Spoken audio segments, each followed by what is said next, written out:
Well, as you all know, this is the panel that made it all worthwhile to sit through a day and a half of discussions. So we're really looking forward to talking about next steps and where do we go from here after what has been a very rich presentation of issues, many of them targeted to the Mexican presidency of the G20, but also issues which in the last session came out as interesting problems and unresolved parts of the global governance agenda. I would want to structure this session in a way in which we can be particularly useful with this very high-level panel that we have around the table. And rather than going back to address the same questions that we had posed at the beginning of this CIGI'11 meeting about the gaps in the mandates and resources of international organizations, I think we've covered a great deal of that ground over the last day and a half, what those critical gaps are, how can they be filled over the coming G20 environment, both in Mexico and beyond. I suspect Cannes is a bit late to talk about, so we'll just have to wait and see what comes out of Cannes. But I think it's very important that we, in this wrap-up session, have the opportunity to put on the table some of the critical issues which we believe need to be addressed by this group and by our institutions, the think tanks and the academic institutions and the other bodies that are represented around the tables. Before doing that, I wanted just to mention that the Mexican presidency of the G20 has decided to initiate an effort to gather representatives of think tanks from both G20 and non-G20 countries to discuss and advise and come up with suggestions for the Mexico summit in June, mid-June of next year. And we are thinking of hosting a meeting in Mexico, probably somewhere around mid-February, where we plan to invite think tanks from countries that have not necessarily been part of this dialogue, from countries both within and outside of the G20, to add their value to the discussions that we've had at this meeting and at some other meetings that have been held by institutions represented around the table.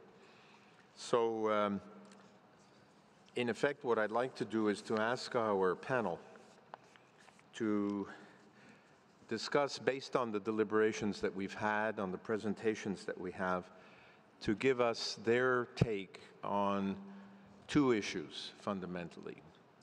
One issue is the one that was discussed yesterday, both at the outset when the Mexican Sherpa made her presentation and during the various interventions that she had, about this issue of whether the agenda can be, should be enlarged, or should remain as it is, inherited from the Seoul summit and the Cannes summit, which we still don't know exactly how it's going to come out. But is there room for adding issues? If so, which are the issues, the priority issues? We've talked a lot about different things here over the day and a half. We've talked about development, we've talked about food security, we've talked about the environment, we've talked about oceans, we've talked about migration, we've talked about human rights, we've talked about a whole range of issues. I think we all share frustration that the international community has not been able to move forward on many of these issues, climate change, Doha Round, etc.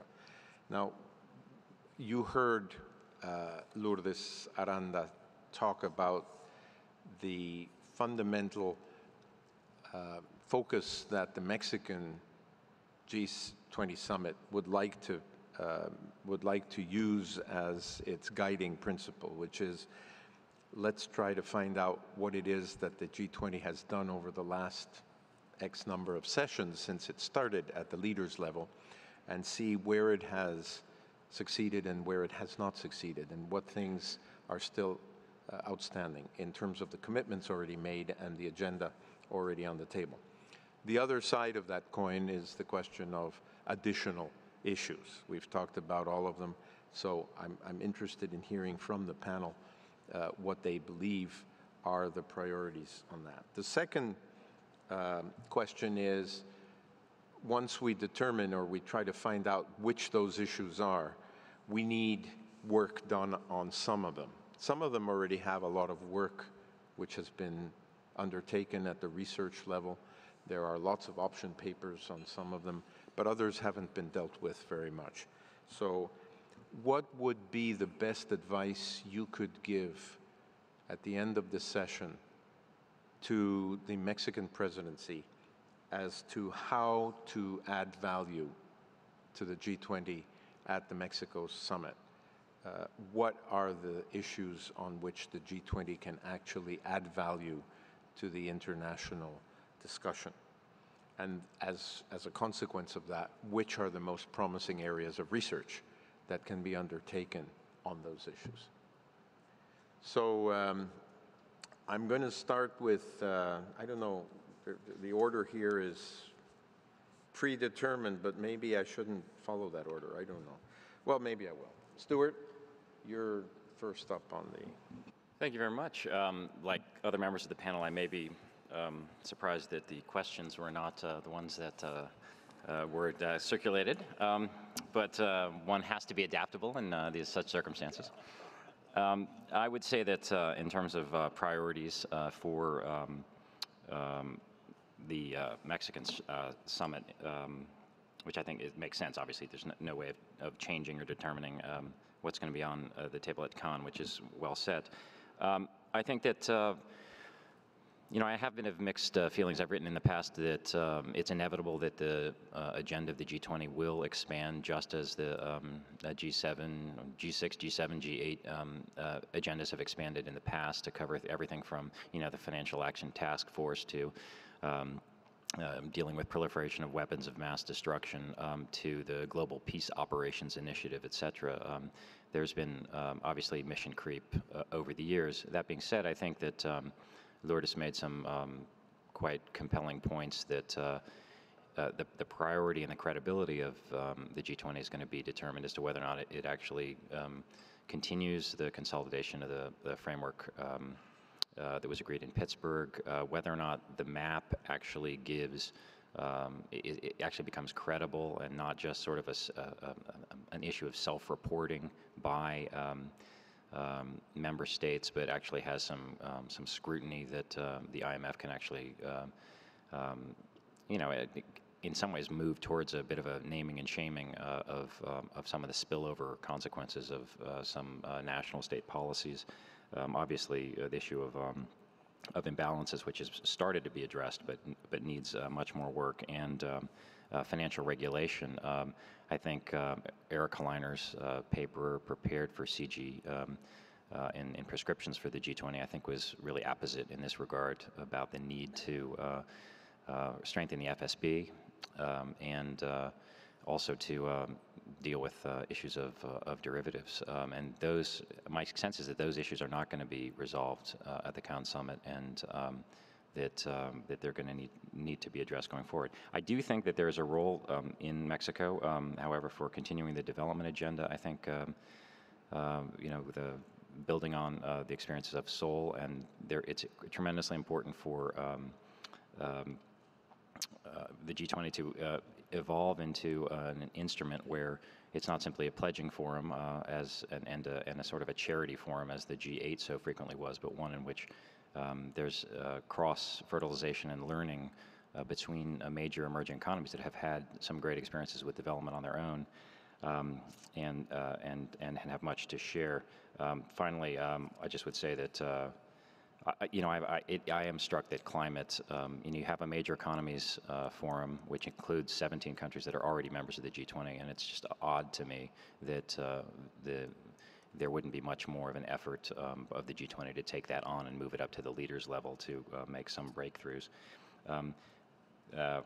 Just two last points. On trade, yes, this ritual incantation of Doha has gotten just sort of really boring, but I wonder whether or not there would be some way now of, rather than between jettisoning Doha and, just putting a stake through its heart, or sort of making this ritual incantation, is whether or not there might be ways of beginning to disaggregate Doha and think about it, whether there were ways of making movement on investment or on services or on agriculture or not, and just taking it in a piecemeal approach.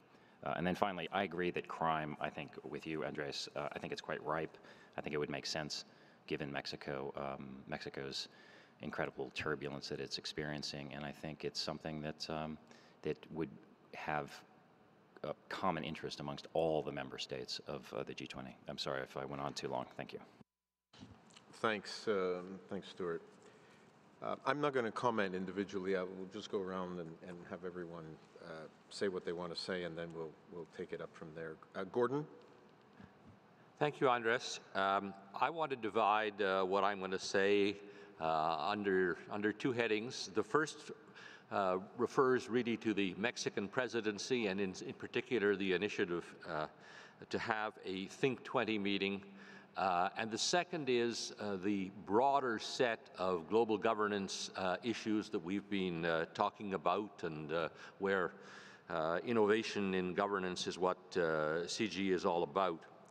On the first category, it seems to me I want to add my voice, first of all, to those that welcome the openness of the Mexican government and the interest in talking to people about what's going to happen at their summit. I think this is a great opportunity.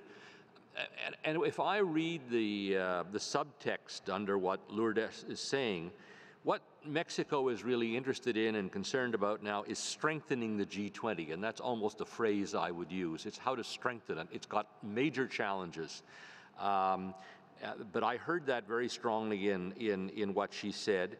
And also, she kept coming back to, and I think we could look in a more orderly way at the question of where does the G20 add value? What should it do, and what, therefore, can other institutions do? I have a particular interest in the question of the leaders format, and that may be because I'm one of the relatively few here that have actually been in the room for summits, admittedly G8 summits, when there were fewer people in the room. And I'm appalled, people have heard me on this, when I look at the number of people in the room and hear that leaders speak from prepared text, they wander out, in and out, they talk to their neighbors. This won't work. I mean, and she has, I think, indicated that Mexico would welcome ideas as to how this could be done in a different way. And I personally am very interested in trying to pursue that. Finally, I'm sorry, not quite finally, on the first heading. It seems to me that we've really got to find a way of helping Mexico come up with an assessment of what progress has been made on the commitments. I don't have time to go into that in detail, but I think that it's pretty obvious. For the rest, in terms of Mexico, what can a group like this, or a group such as is suggested, might have a meeting in Mexico? Obviously, big questions with respect to the IMF and the FSB. These are governance questions, as distinct from the whole range of issues, substantive issues, which have to be dealt with. The final thing I would say, as I think is a possibility for Mexico, is a commitment that would be stemming from transnational organized crime, terrorism, but that would focus particularly on cybersecurity. I think there is a real opportunity there, and I think the discussion, thank you very much, Paul, that we had was really terrific on that. So it seems to me that's my sense of the focus for the Mexico meeting. Then it seems to me what we want to do is reflect on this meeting and look at what it says about a CIGI research agenda in terms of where we ought to go with respect to innovations in global governance. I just say a couple of things. The link that people are making between energy, environment, and water, and indeed at infrastructure. That's an awfully big package. I'm not sure how one breaks it out, but I was struck by that. But that would be work in that area, however structured, it seems to me would be important. I think there's no question about food security and commodity prices more generally. The governance dimension, again, of those. Nuclear safety, it goes without saying. I mean, and you know, we had a good discussion, not for the first time, of course, with respect to science and technology sharing, development, and so forth. And we've had others. The last one, one of the last ones that I thought was interesting, was migration. It seems to me what we've got to do is to try to work up a research agenda which is collaborative, and which, when we come to the next meeting on this subject, where some of that collaboration's already taken place and where there is a design of a research program. Thank you. Thank you very much, Gordon. Simon. Well, I've had a very nice time, as usual, at CIGI, so thank you very much. And I go away thinking we have a problem, but I also think we have the elements of a solution, so that's good news. The problem has two parts. Look out of the window, metaphorically, and there are forest fires burning on every corner of the horizon.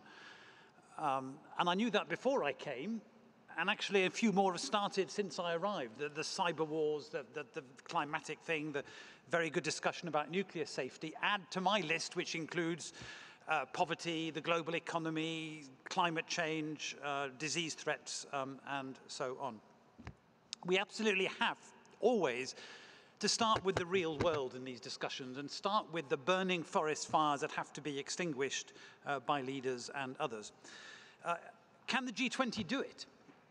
Well, I've written down very carefully everything everybody has said about the G20 in these discussions, and I've observed two kind of stylized pictures of the G20, neither of which corresponds precisely to any individual in the room, but both of which have their elements in what people have said. The first is one I describe as the Dalai Lama has tea with Desmond Tutu.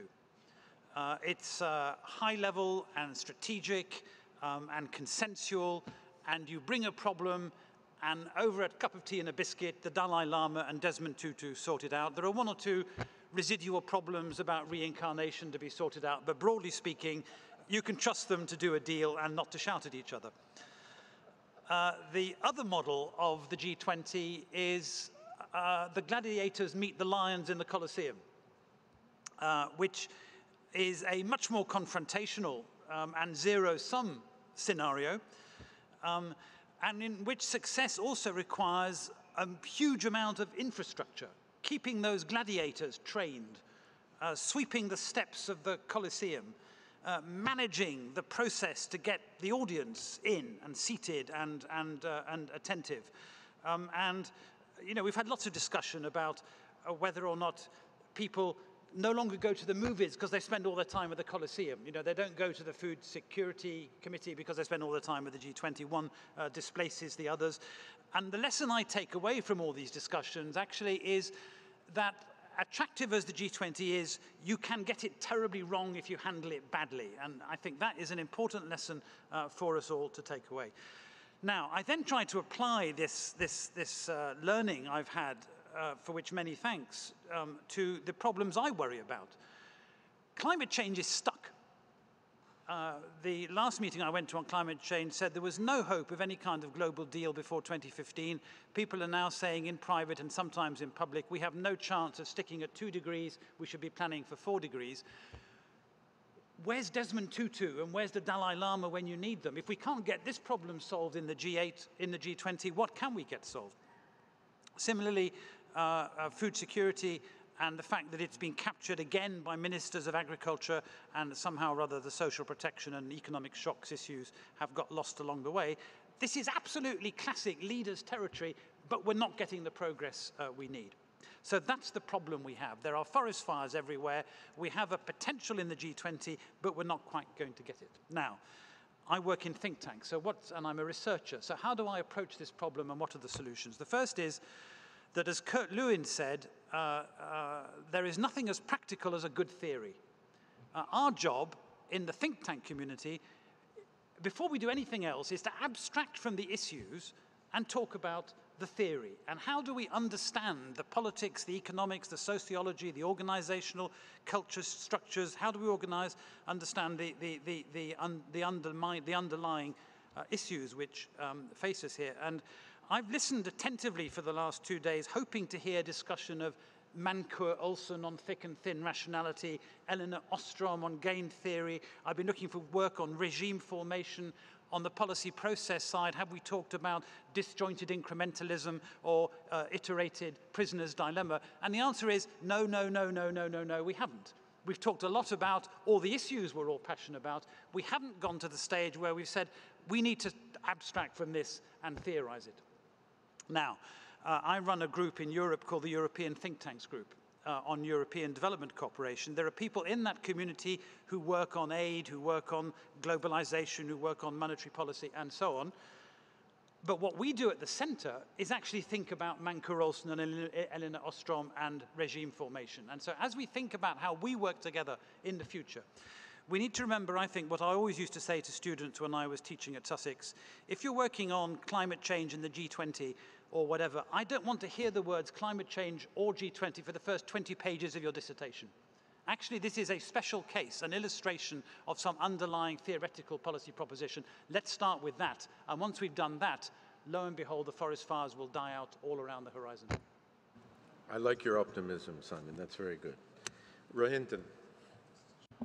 Thank you, Andres. And I have sort of similar sets of thoughts as Simon organized similarly, which is a few thoughts on the summits upcoming, and then a few thoughts on the research and knowledge agenda and basis on which summits might be held. There's always the conflict, isn't there, between the urgent and the important.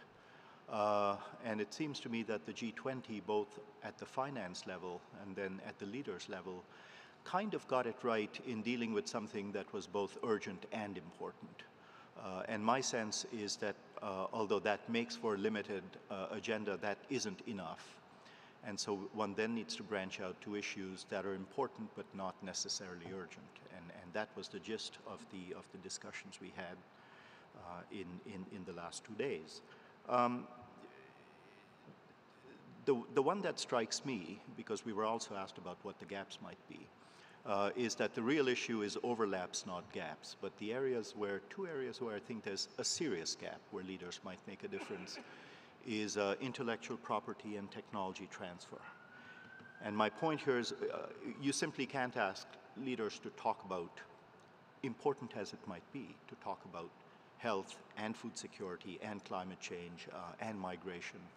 On the other hand, those first three, not migration perhaps, at the root of the problem is often a more sensible technology transfer regime, a more sensible global innovation set of incentives. That was the gist of my intervention yesterday on the CIGI system in agriculture. And it might be that enlarging the agenda slightly to talk a bit more, not speaking loudly enough, on the elements of technology transfer and the elements of technology innovation might do it. And I think advanced market commitments in health and agriculture are good. As you move to other fields, the problem is a different dimension. So I think some of these demand pull mechanisms don't work, but a combination of IPR reform and AMCs and so on is something that might galvanize and create some win-win situations as well. The other is fragile states. And in fact, that's an odd one because you might say everyone's dealing with fragile states, and that's the problem. But we seem to deal with them when they become so fragile that they then become urgent, not necessarily having passed their important point. And if there's some way that these leaders might think about which are the hotspots globally, politically, socially, environmentally, and think about what we might do about them now so that we're not doing much more about them 10 or 15 years down the road is a thought. And that encompasses your crime and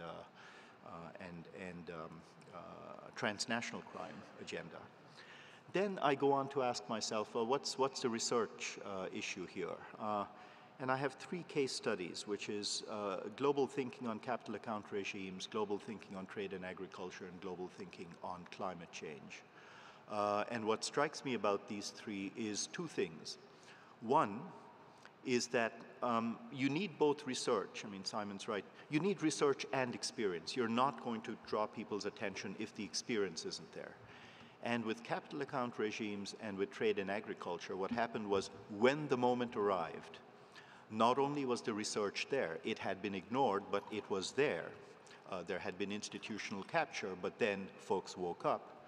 But at the same time, there was also the experience. So you could see around you what the deficit in not having sensible capital account regimes was. You could see what the impact of cotton subsidies was.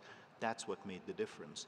And until recently, we haven't had that same sense with climate change. And I think think tankers and researchers are just going to have to deal with how do you capture people's attention for problems that aren't quite yet problems.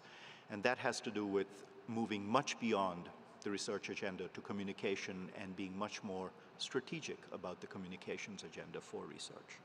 The second point is as we move from G8 to G20 and these kinds of inclusive groups, is, and I work for a research funder, and so I think I've seen this, is it isn't as if just because a problem is in a developing country, research pointing to it there is going to make the difference. Come back to trade and agriculture and capital account regimes. It was when INGOs and when famous economists in the North picked up these issues that they began resonating. That was in an old world. I think in the new world that is absolutely changing. And what I find promising about the much maligned IPCC system is that you have a truly global peer-reviewed research mechanism that then leads to very important debates globally on some of these issues. And I think we might want to think about how we use the IPCC mechanism in other areas as well. But the combination of having immediacy and then having a more broad-based research agenda is the way to go, and let's not forget technology. Thank you, Rohinton. Changyong, Rhee? As other panelists mentioned several topics, I'd rather focus on the strategies. And first of all, I think the macro issues, especially the European situation and financial regulation, still continue to be an important topic in Mexico summit. And there is a danger that G20 can be marginalized. I'm sorry to say, but because France was a European member and also G20 chair, so automatically when France discussed this European situation, G20 was involved. On the other hand, Mexico is emerging countries and not European countries. So maybe in the next 6 months, when I hope that situation stabilizes, but when the European countries and advanced economies talk about international financial regulation and European solution further, there is a good chance that Mexico and other emerging economies are second-handed in the discussion. That will give a very, not a good impression about G20. So I think it's very important for Chair to be very actively involved in this, financial market and macro issues, and to show its leadership in discussing this issue. In that sense, I'm saying that, as I mentioned yesterday, how to convey the emerging market voices about the spillover effect and how to ring-fence innocent bystanders, that kind of issue, Mexico, I think, can contribute a lot in that discussion, even though it's European problems. And second, I think, given that Mexico decided to champion the green growth as an important topic, I think the safe strategy may be to ask every pillar, every working group to come up with, enlarge their existing topic by incorporating green growth. For example, even for the MAP process, Mexico can ask working groups to study about what is the green-friendly fiscal consolidation, for example. Carbon tax may be one example. And then you can ask development group to talk about green infrastructure. Financial regulation, you can also, like green regulation, green financing is one example. So by using that kind of strategy, you may come up with it's much easier to champion green growth agenda in a safe way. And thirdly, I think, I hope Mexico can continue to emphasize development. It's a very important topic. And development is a very flexible tool if you want to enlarge your topics rather than giving an impression that you make the topics unwieldy. By dropping some of the development agenda and then adding your priority, still you can manage the whole agendas. Lastly, I think this is a little bit, while listening to I forgot the name, so Sandra's, I forgot, I'm sorry. Okay, Deborah's comment on about Doha round. I think it will be worthwhile to have a different strategy for Doha round. It will be very hard to reach a concrete conclusion in Mexico. On the other hand, Mexico may ask WTO or some other groups to suggest how we can change the rule of negotiation. So maybe make the leaders more explicit discuss about what should be the new rules for negotiation to facilitate the conclusion in the future, and that can be a really big value add that Mexico can make. Thank you. Thank you. Lord Malloch Brown. Thank you. I'll be very brief. I had my chance last night, but I mean, just I argued last night that moving international issues either comes from a top-down approach, of which I think the most interesting institution is the G20, or increasingly from a bottom-up civil society-centered approach. And I would argue that the first criteria is that the G20 is better at the top-down stuff and not the bottom-up stuff, so it should stick to its competency. The second thing is that I think the G20 needs to be constantly remind itself, and here speaks an old UN man, that it's not a treaty-based body, and therefore its legitimacy derives entirely from its role as a kind of delivering results through being a troubleshooter of the international system, through facilitating progress within those formal treaty-based institutions, the IMF, the World Bank, the UN.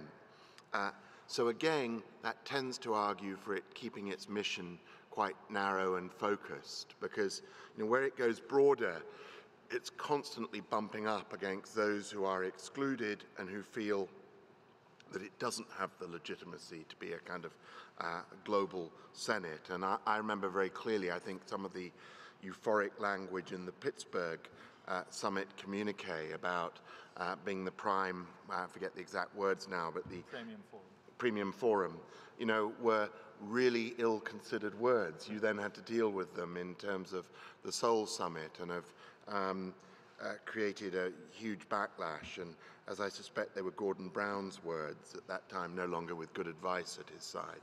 I think it was a real pity. Having and one sort of other sort of thing which I think the G20 needs to be cognizant of is we've talked about, or at least I talked last night about an issue-based approach to international problem solving rather than an institutional gap-based approach. And those issues are increasingly, as many people have observed and the background paper observed, kind of multi-sectoral, the kind of human settlements ministry in South Africa issue. And again, unless the G20 is going to kind of explode into a vast thing with lots of different ministers of this, that, and the other attending its meetings, it can't get its arms around, too overly complex an agenda. So, in many ways, I'm at the very conservative end of thinking it should be dealing with economic and finance issues and constantly pressing for the kind of results which re-legitimize it, because I think as an institution, it's still young enough that it's never any better than its last summit.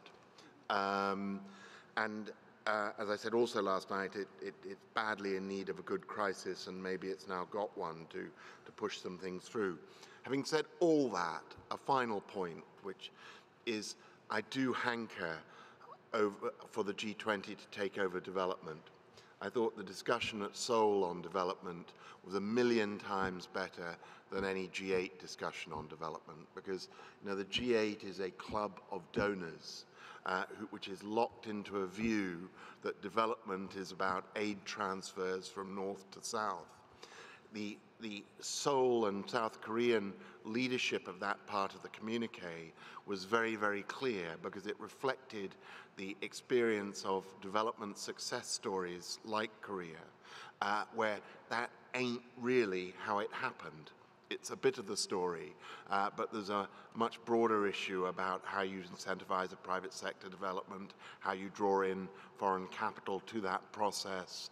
I mean, all the things that South Korea models, and which, as soon as you get the G20 leaders around the table, becomes the natural center of gravity of the conversation, which is not the case in the G8, where it's all about how much more can we up each other in terms of pledges for HIV/AIDS or food security or whatever the current issue is. So, I'm a little bit, I ultimately end in saying I'm a little bit conflicted, because I actually think its success depends on staying narrow, but I do think it's so much more interesting a grouping of nations than the G8 that we're all inclined to want to put our own sort of favorite hobby into its discussions. Thank you. Okay, well, we've had a first round of opinions from the panelists. Before I open up the discussion to the rest of the tables, I'd like to ask each one of you to just give me 3 things, 3 recommendations, short, sweet, concise, that you would give the Mexican government, the Mexican presidency of the G20.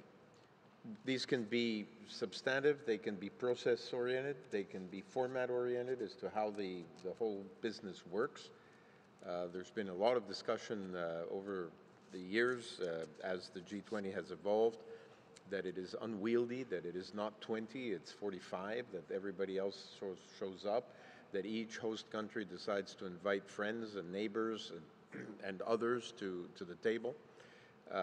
So the process and the format is one issue. How can that be modified or institutionalized to ensure that there is a better way of discussing some of these issues? Then which of the agenda items that are already on the table, that have been on the table for the G20 up until now, without looking at new items, which ones are susceptible of deliverables in the short term? Deliverables at Mexico, agreement at Mexico, not longer term issues. And going to the green agenda, Changyong, I think one of the issues is, yes, you're right. I think the green agenda can be inserted into all or almost all of the existing agenda working groups and so on. But I'd like some very concrete examples. I'd like something where I can put my finger on it and we can tell Lourdes, these are 3 areas on which we can work on the green agenda within the existing issues that are on the table. And finally, what needs to be done to give the G20 credibility? I won't say legitimacy, because we do have the issue, as Mark mentioned, credibility outside of its own circle, outside of the G20 governments. Is outreach enough? Do the host countries do the best that they can by inviting neighbors and regional representatives and international institutions, or does something more need to be done to give the G20 more credibility? So very quickly, please, we'll go around the table in the reverse order. Mark? Well, first, I'd given a good brand. I'd call it a quote from John. I'd give it a good branding, and I'd call it the Growth and Jobs Summit, because I think by the time of next year, everybody's going to be licking their wounds, you know, with the state of the global economy. And under the growth and jobs thing, I'd have two subheadings. One is trying to complete financial reforms around and policies around imbalances and bank regulation and capitalization issues, that sort of agenda. My second sub-pact under it, well, sorry, wrong. One is banks, two is imbalances, because I think, you know, both of those need to be addressed. Secondly, on the green issue, I would see if you could pick up from Seoul, not an agreement on that, but a further boost to incentives for green growth across economies. And third, on how to cut it down from 45 to a manageable number. Nobody's had a good word to say in recent months about Colonel Gaddafi, the late lamented. But when I last went to a summit of his, he had a brilliant idea. It requires you to hold the summit by the sea, though, because when he saw a whole bunch of AU delegates arrive who he thought were not going to follow his prescription in the summit, he housed them on an Italian liner. And when they tried to go to the summit, he detached it and sailed it off to sea. So this is my strategy for keeping summit size down. Thank you, Mark. Changyong. Actually, I already mentioned in my previous remark, but first thing I want to emphasize, prioritize infrastructure, and there are lots of things you can do together with the green. For example, you know, you can ask high-level panel or the MDBs to come up with some green-related project, because this year in Cannes they will launch the MDB's action plan for infrastructure. High-level also suggests some way to promote the PPP, and the PPP and this regional infrastructure investment is a very good you know, opportunity to enhance the green infrastructure. So you can come up with very specific things using those existing mechanisms. And I really want to promote the infrastructure as one of the important development and pillar. Second, I hope that Mexico should be a very active chair, because as Lord Brown mentioned, G20 is still a young institution. It needs to be exposed to the public. I mean, IMF and World Bank and G7 leaders, even though they do not do any intentional effort, it's well covered in the media. But G20 needs to be covered more in the media and to the public and NGOs. So I hope that Mexico can do the very extensive outreach to the media and you know, other countries, so that enhance the reputation of G20. And third, in the Doha things, I think trade is very important for emerging economies. So the idea how to revive the Doha discussions through the governance reform and new rule change may be worthwhile trying. Good, thank you. Rohinton. So I'd use your February meeting to truly galvanize a set of institutions and not suggest to them that somehow if they do this, they will appear at G20 summits, but to galvanize them globally to work on many of the issues we've talked about in the last 2 days, because at some point they might appear on a summit, but create that global network of think tanks. Second, on credibility, I think credibility comes from deliverables, and I wouldn't toy with membership and all the rest of it, although I recognize that there is a voice and legitimacy issue.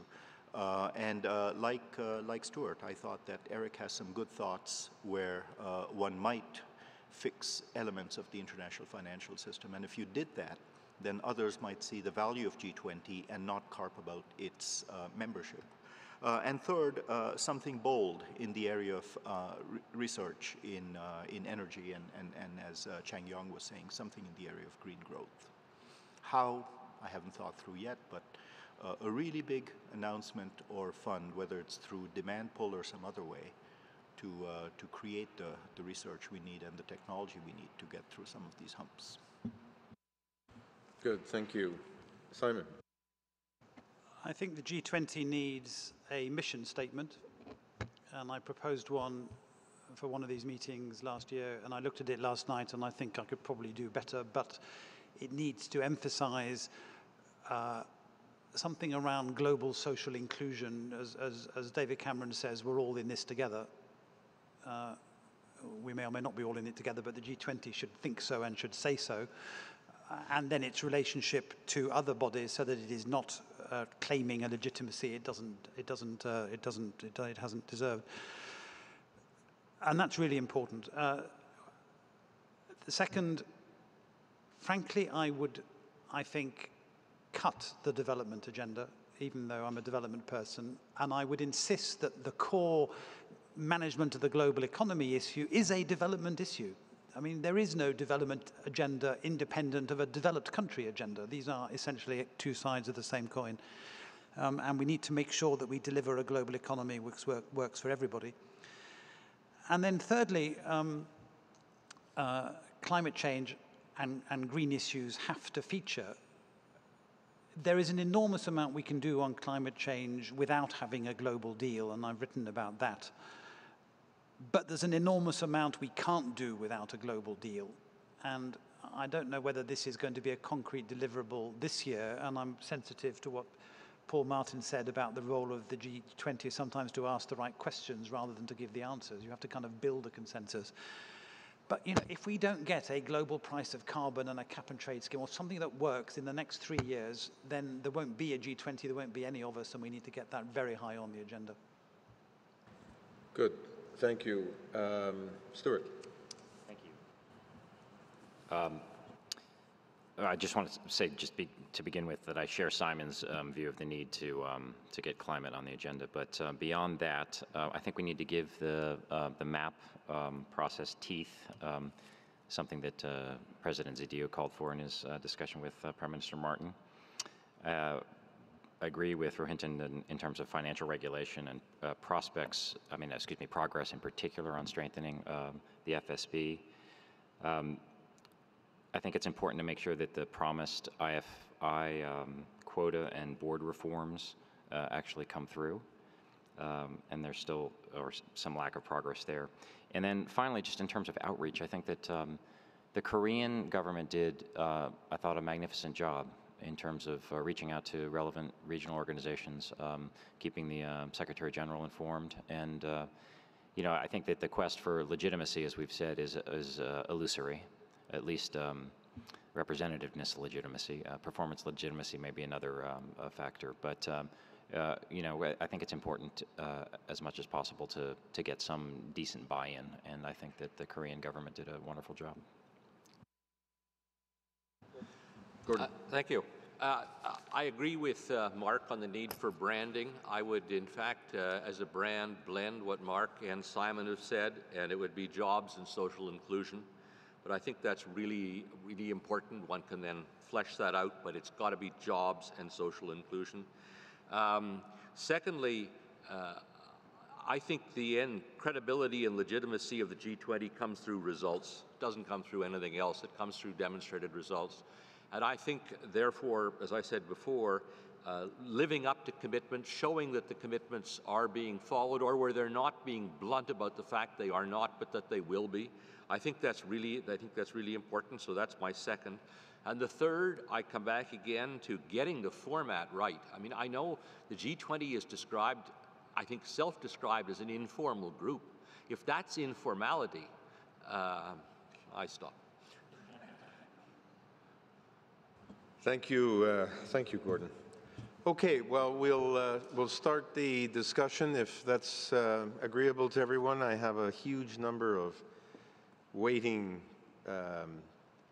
questions or comments, so let's start from table 11.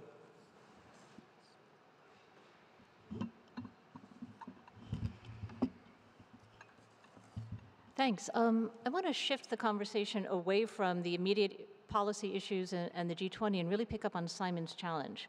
And I want to start that with a bit of a preface. There's a whole lot of intellectual firepower around this room, lots of PhDs, lots of people who spend a lot of time thinking theoretically, which is something that tends to disappear when we get into these conversations. And I agree with you, it's really urgent to bring that back in. This does not mean theory for the purpose of having nice journal articles that get you tenure in an academic setting. It's really what are the frameworks for understanding the incredible complexity of these interrelated issues that we're talking about. Simon mentioned a handful that I think are important.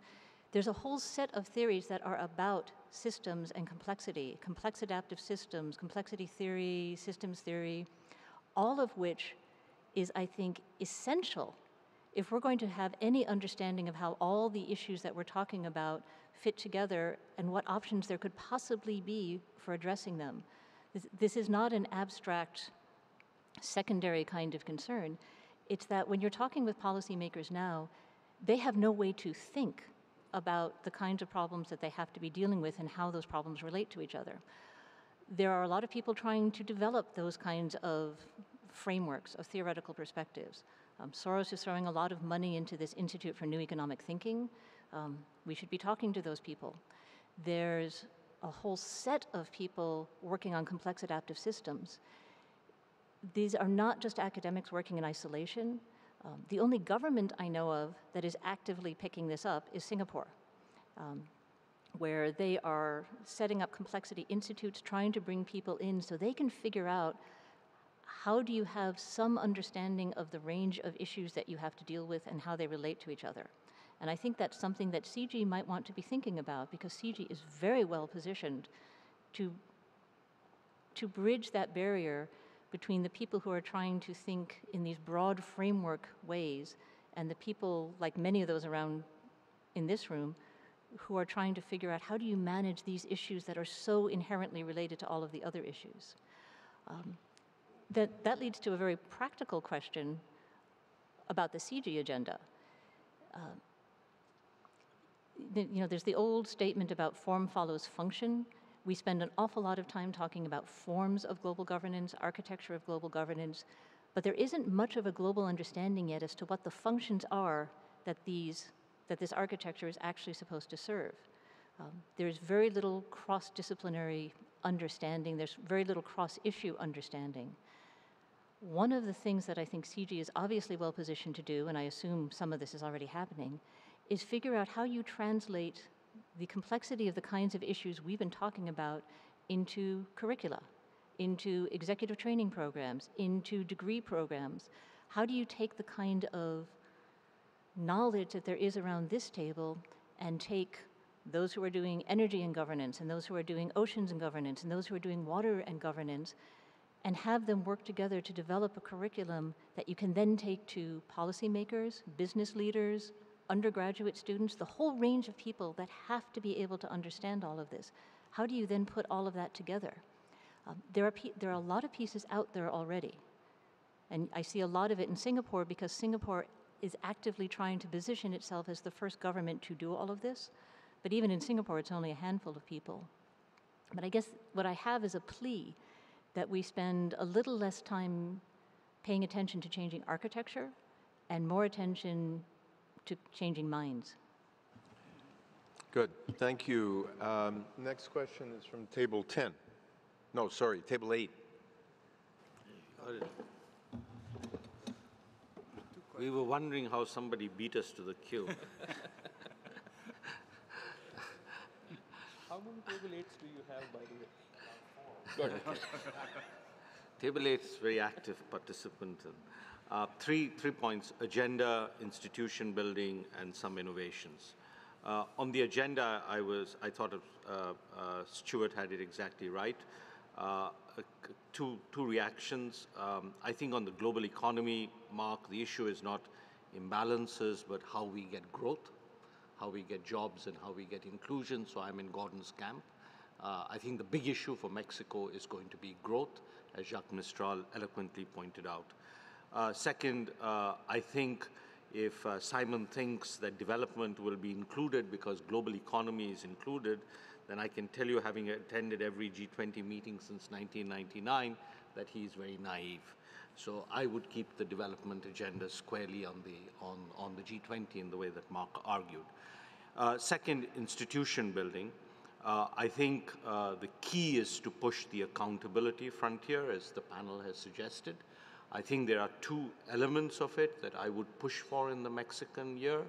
transparency, much greater transparency about what is being agreed upon, and much better metrics about commitments. So those would be two. Second, on the institution building, I think the G20 has to continue to push for the strengthening of institutions, in the core institutions, the IMF, including, as Stewart mentioned, the issues of IMF reform that have been committed upon, strengthening of the FSB and strengthening of FSB governance, a massive strengthening needed of the MDB system, and strengthening of the bridges to the UN. I think the G20 has started to do that under Korea, has started to do it under France, but I think there's still a long way to go. I think the G20 has played a very valuable role in strengthening coordination amongst agencies. For example, in all the work that has been done this year, they have brought together all the relevant agencies, but it is important that this not just be a report-writing exercise. It has to find more lasting ways of strengthening coordination. I think the fourth aspect of strengthening institution building is an outreach on which Mexico is already committed.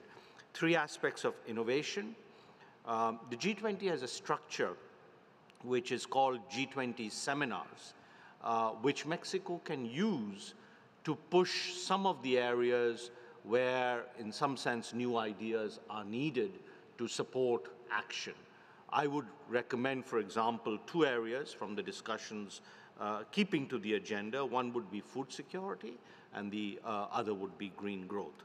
Second, I think the G20 chair should ask the G8 head to provide a briefing at every G20 meeting on what the G8 is deliberating.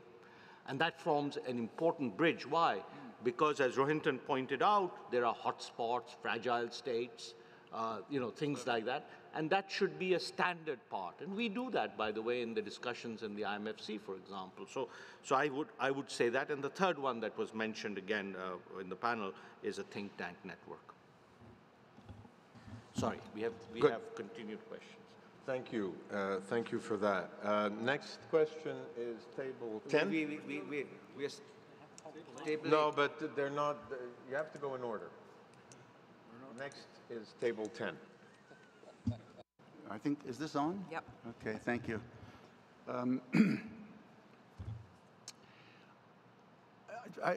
Listening to this, I wonder whether, my question would, I think, be to you, Paul, on this, is to what the original intention was in forming the G20. And as I recall the history of the G3 that became the G7, it was to be, the word was used, informal. It was a place where leaders would meet, get to know one another, build confidence, trust, and understanding, and then take the agendas forward through treaty organizations, whether that's their own government or other international entities. And if that is the intention of the G20, then I think, Gordon, you've probably hit the nail on the head, that the format is going to be at least as important as the agenda itself.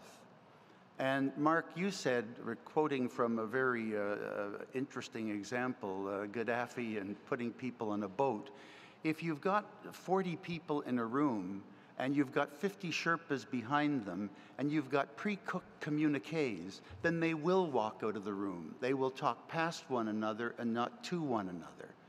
And that surely the principal opportunity of Mexico, since we have the chief Sherpa asking what can be done, is to try to make this mechanism a genuinely robust mechanism that can endure and address sequentially global issues and global challenges. So my question would be to you, Paul, the intention of the G20 and the G7, was it not more building the trust and confidence so that agendas could be taken forward, rather than necessarily the communiques and the announcements from each meeting? And if that is the point, then surely Mexico should try to take the steps, maybe not quite the extreme steps that Mark mentioned, but take the steps to try to build that mechanism so that there's an understanding of the protocol against which and within which people would meet. and try to make that an enduring mechanism for international guidance and international direction. So that is my question, and it's to the person who is the principal architect of the G20. Thank you. Thank you. We'll take one more question from table 8, and then we will ask the panel members to comment on what's been said so far. And then after that, we'll go to the remaining 3 tables that have questions. Thank you very much. Something Adil said has been making a lot of pennies drop in my mind. If I had a bigger mind, it might be quarters that were dropping, but anyway, we'll take what we can get. Leaders make a difference by leading. Failure at the global level on these really big issues, the Doha round, climate change, arms control perhaps, are not cost-free. When you see the world sort of compensating for that by creating regional activities and bilateral activities and plurilateral activities, it adds to the complexity and makes it just that much more difficult for us to cope. And what's needed effectively is not to run away from Doha, but to solve Doha. What's needed is not for the leaders to run away from climate change, but to address climate change. Because otherwise, it's going to get addressed, things are going to happen, and it's going to be a suboptimum. It might be easier politically, but it isn't going to work nearly as well, and we're getting to the point where the people are increasingly asking whether this situation hasn't become just too complex to manage. Never mind whether there are theories of complexity theories, but that we just may be in a position where governments can't cope. So how to get that message to the leaders? And that has to, I think, come through the Sherpas. And here's where my advice to the Mexicans would be: don't play it safe. Don't be concerned about meeting the expectations of the other Sherpas and the other participants. Lead. There are lots of good ideas. For example, as various commentators have been talking about on the process, that's something that can be changed so that the leaders get an opportunity themselves to address these issues and to exercise leadership. What we're getting is not a maxi G8, which is what we thought we were getting. We're getting a mini UN, where everybody is taking positions, defending positions. They're not actually trying to solve the problems. They can, we have in Colin's famous report on the G20 with the picture of a G20 meeting, there are 100 people around the table. There are 2 rings. The inner ring is 48, the outer ring is 52 people. You can't get any place in those kind of circumstances. So the forum and the way it's set up is really important. But the fundamental issue, to my mind, is that they need to be bold. No one's going to remember that the Mexican summit was okay. What they're going to remember is if it changes something positively. And just being satisfied with meeting the other's expectations, I don't think is going to be enough. Good. Thank you, Paul. Maybe comments from the panel. I know Stewart wanted to comment on the first question, or the first comment. Stewart? Thanks. I wanted to pick up on Anne's provocative comments, which I thought were very helpful. And think about, as we go forward in our research agenda, some broad thoughts about some approaches that should inform those. And I want to raise 3 points. One is about specifying the type of cooperation process that we're talking about in any particular issue area. The second is sort of how to think about pluralism in multilateral cooperation. And then the last point is on issues of legitimacy and accountability, particularly democratic accountability. I think that there's, this is about filling the gaps and building the unfinished house. But I think that there's a strong temptation in much of our work to consider this as being a simple technical exercise, that if there's just a little bit of political will, the stumbling blocks to effective cooperation are going to be overcome. And I think that we need to bear in mind, we need to ask ourselves in every case as to whether or not there's actually a fundamental clash of interests or policy preference. Because often, even where interests are aligned, we find that the ordering of preferences and the rank ordering of priorities often diverges. And I find it unhelpful sometimes the degree to which I use the word should in my papers without sort of thinking about whether or not there's a how about the prospects for getting countries on the same page. So I think the first point is really it's incumbent upon us to think about what kind of cooperation game we're actually playing. Is it, for instance, a dilemma of common interest where we're just simply trying to figure out what the focal point for cooperation is, or is it more of a fundamental geopolitical clash or clash of normative values?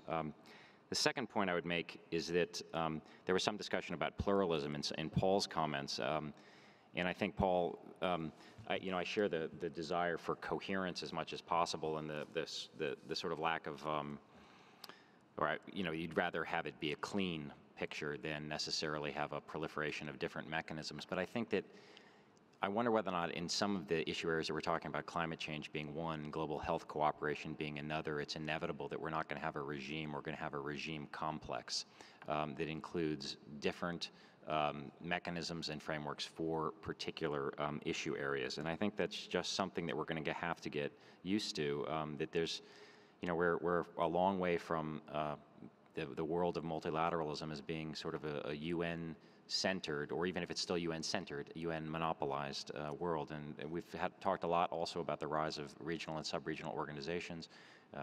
A la carte multilateralism, it's here to stay. The key is to try to figure out, from a research perspective and a practical perspective, how we can ensure that these more informal mechanisms or regional limited mechanisms of multilateral cooperation actually complement rather than undermine the issues that we want, the institutions we need over the long term. The last issue that I want to raise, because I think it's important, is the question of democracy and democratic accountability. As I mentioned last night, it's all well and good to speak of the value of involving non-state actors and the value of global civil society. But as we move from traditional interstate cooperation towards what we think of as global governance, it does raise a lot of questions about legitimacy and democratic accountability. And I think all of our research, certainly Colin's research, has underlined the difficulty of playing this two-level game and getting the agreements that can work internationally at the same time as they work domestically. And I think that's particularly hard to do at a time of grave economic crisis. But anyway, some reflections on some of the concepts that should inform our research going forward. Thanks, Stewart. Gordon? I too wanted to respond to what Anne said. I don't think we're in such a theoretical fog. I mean, I still find, I go back and look at the writings of Jim Rozental, and I think Jim Rozental got it right, or still gets it right. I think he's still with us. But his world in which globalization and fragmentation are occurring at the same time, the world where domestic policy and foreign policy interact.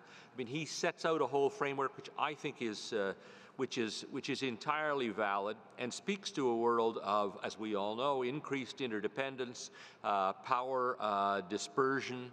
And what that tells us, and this is where I make the link into the work that we're doing, is that it's a different kind of world. It's not a world which can be run strictly on an intergovernmental basis. It certainly can't be run, whether it's agriculture ministers or trade ministers or environment ministers. That doesn't work. You need both top down and bottom up, and I think that's what flows from what Jim Rozental writes. The top down is, of course, summits, and that's what I said earlier. I think it's important to think through where summits are necessary, where in particular, in our case, the G20 is necessary, and where it isn't, because there's otherwise far too much to do. You also need the bottom up, and I think we're just starting to understand the bottom up. Anne wrote about this in a book maybe 10 years ago now on the role of civil society.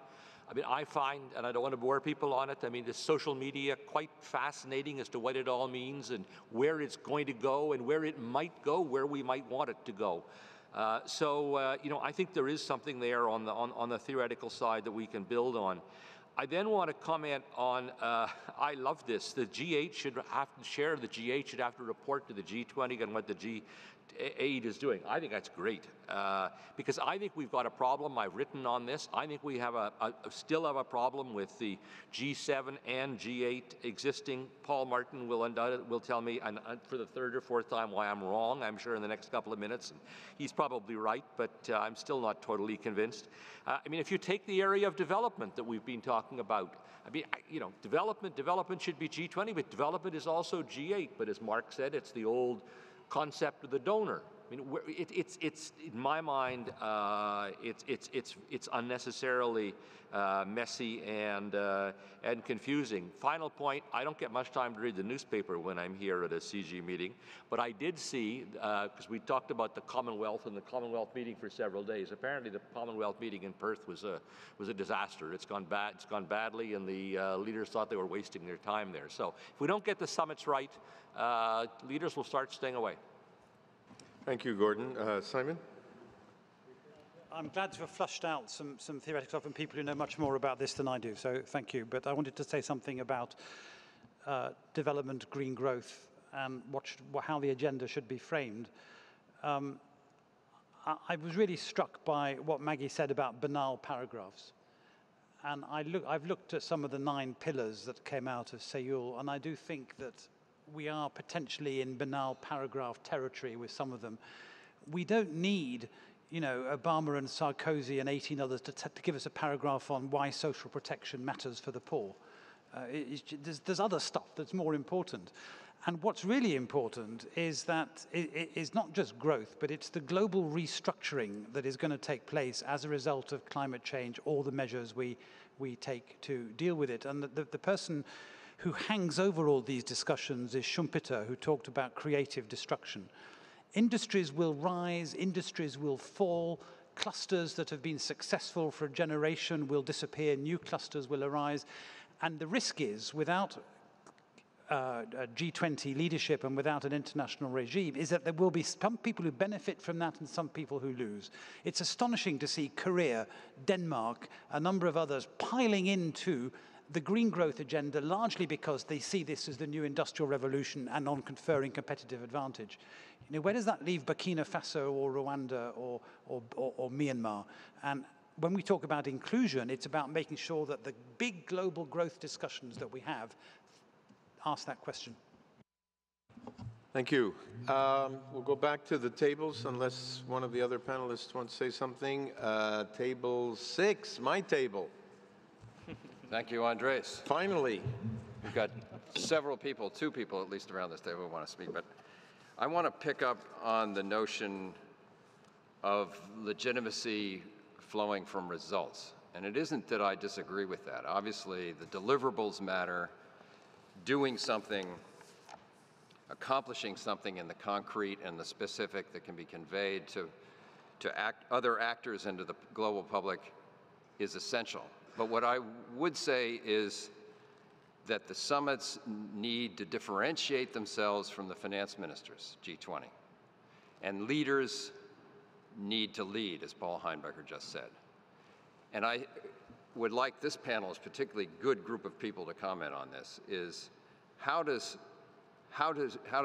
the G20 summits do that? How do the leaders own the agenda as something that's appropriate to leaders rather than to finance ministers? How do they exert political leadership rather than push technical issues? So I have, and one of the ways I think we have to think about this is how do they think about messaging?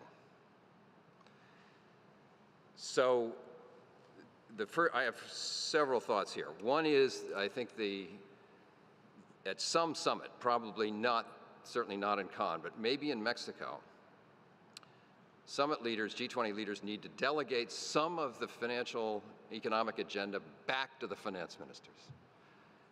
I think of the global imbalances and MAP agenda. I happen to believe fervently as an economist in the importance of this agenda and integrating development into it and integrating green growth into it and the whole lot.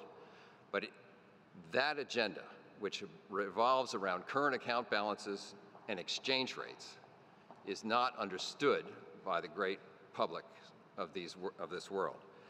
I am a fervent believer that the FSB, all the work that Eric Leiner's been doing and others, is that getting the FSB right, but more than that, pushing national agendas for better, stronger regulatory oversight and supervision agencies is crucial. I think reform of the IMF is absolutely critical.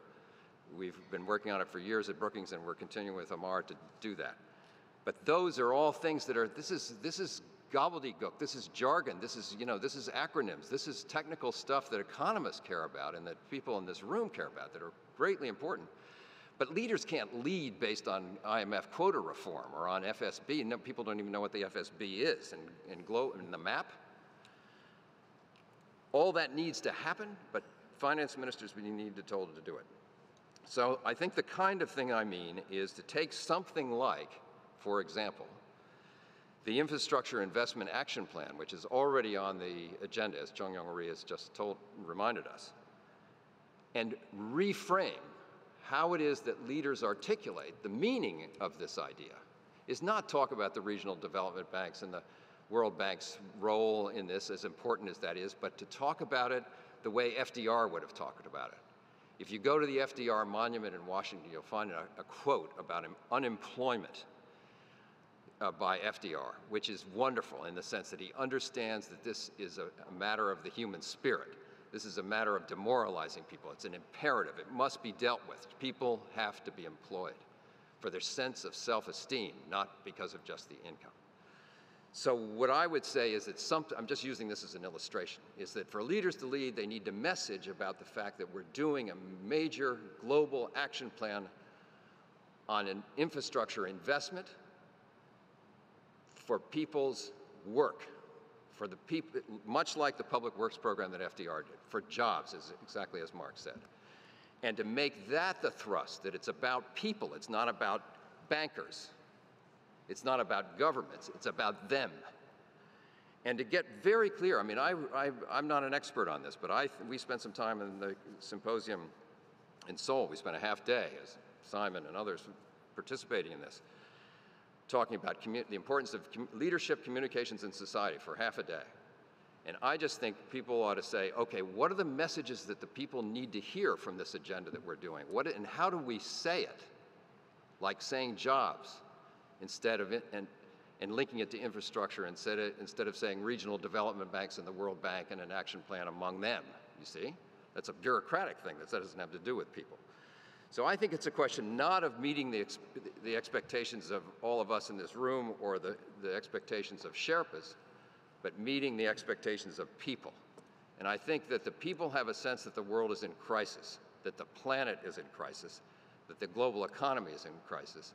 And the idea, frankly, of thinking that somehow we're going to convince the world of the credibility of the G20 by narrowing the agenda and by holding it to results that we can put in a matrix that all of us as researchers can understand and evaluate is not what it's about. Where there needs to be more attention on what are the leaders saying, how are they connecting to their publics, and what is the discourse that they're developing to do that. Thank you. Amen, brother. Thank you. Thank you, Colin. Sorry to go on first. Next question is from table 2, but I should warn table 8 that they only get 2 questions per panel. So, Anil, you have to... So we get another. Adil, you have to wait until the very end. Change tables. You have to wait till the very end. Table 6 hasn't asked for the floor. Yeah. Go ahead. Okay. Thank you very much. I'll just follow a little bit with 3 very, very sort of small concepts. One is I'm glad that Simon and Denan and others raised this question of the concepts on how to act in a complex situation and increase interdependence and so on. Frankly, I do believe that we do not have as yet the set of concepts that allow us to intervene effectively in these situations. We are still using the concepts that emerge out of our experience of planning, decision-making, and so on at the national level, and simply projecting them at the global level when they simply don't work in the same way.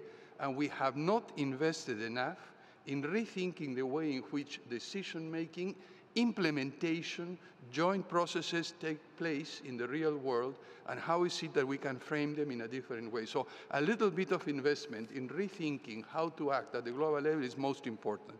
Second point, I agree with the issue of jobs up to a point. And the problem with jobs is that it carries a very clear, jobs as we understand it is a relatively recent invention. It's 200 years old or 350 years old, no more than that. Previously, most people were self-employed. I come from a country in which 70% of the people who work generate their own employment, their own jobs. They are not waiting for a job to come from somewhere else.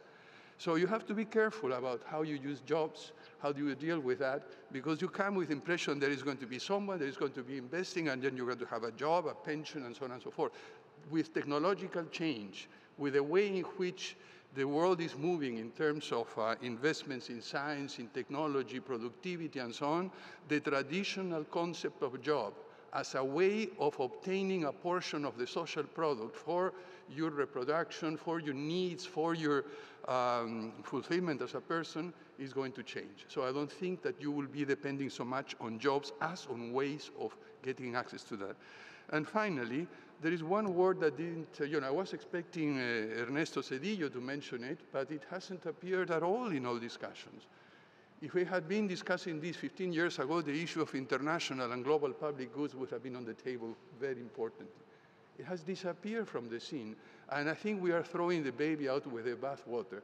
It reached a dead end, primarily, frankly, because of excessive academic sort of an intellectualism, if you wish. They try to really figure out all the complex things, forgetting about the practical things that Keith and I tried to put forward in our book 10 years ago, which then led to the Zedillo Commission. But anyway, the issue of international public goods must find gradually its way again to discussions like the one we're having now, and I think that CIGI has an interesting, role in that. That goes way beyond the G20 and Mexico, but I think that there are important issues to consider in the issue of gaps in global governance. Thank you, Francisco. Table 2. Thank you. I wanted to respond to what both Paul and Stewart said about the Doha round, and they had both suggested leaving it in the declaration. And I continue to be concerned about the credibility of the G20 if you leave it in. But I guess one way to do it would be to narrow the scope of the Doha round. And there were discussions about this in Geneva this summer. In fact, one of the ideas that negotiators talked about was narrowing the scope of the Doha round down to literally one issue, and that is eliminating tariffs on products from LDCs, and negotiators couldn't even agree on that. But this could be something that the Mexicans could try to promote with other Sherpas, with other governments. I would suggest they could narrow it down to two issues, that issue, which is good for development, and trade facilitation. There is broad consensus on trade facilitation, which is a technical issue among developing and developed countries. It would be good for developing countries. Both of those issues could be done quite easily just by ministerial decisions. You could declare that the Doha round was a success, and then move on. As I said, these are issues that were discussed in Geneva in the summer. It seems to be difficult to achieve even agreement on this at the level of negotiators and chief negotiators, but if agreement could be struck at the level of leaders, maybe success could be achieved, and they could move on beyond Doha and get on to strengthening the WTO and get on to the important new issues that need to be negotiated. Thanks. Thank you. Table 5. Yes, I want to support the question by Anne about changing minds. I think that this is a very important aspect. I mean, we are at the moment where the average citizen is totally disenfranchised from the topics we are talking here. I mean, if you ask the average citizen in Great Britain, in Argentina, in Peru, 99.9% of the citizen, whatever the education is, thinks that we are doing an esoteric exercise, that the G20 is to be in the picture, in the photo of the presidents, and that they are not affecting their lives. So I think that the education on those matters, I mean, changing their minds in universities, including the South in those discussions, not having an inbreeding type of dialogue, but opening up this dialogue is something important. And finally, simplicity, even if we are dealing with a complex issue, is very important in order for the communication aspects. I think that the public goods agenda, as Francisco was saying, is a very important one. And also I think that the G20 should have also a message of hope, not only that this is a crisis resolution mechanism, but that the globalization have good things for the citizenry. It's not only, I would say, an enclave to solve conflicts, but also to establish systems that will give more hope and a better quality of life for citizens. So the storytelling is missing. We are in a technocratic terrain. If we sell that it is complex and we need complex theory and all this stuff, I mean, we are lost. We're going to be the next hated, now the bankers are hated. The next one will be the international community because we cannot explain those things to the average citizen who is losing their jobs, who does not understand why climate change is really affecting their lives, and etc. So I think that, I know that it sounds abstract, but is an endogenous phenomenon. If you have to change minds, I like it very much, the intervention of that table. You have to change mind, and it's the only thing that will consolidate in 20 or 30 years these type of institutions. Gracias, Gerardo. Table 8, and 2 questions from table 8. Do I get a third? Yeah, Thank you. Go ahead. Thank you, Andres. I appreciate that. I know I've had more than my share of the mic, but let me, in the spirit of Simon and Rohinton's early first interventions, 3 headline lessons I learned from these 3 days.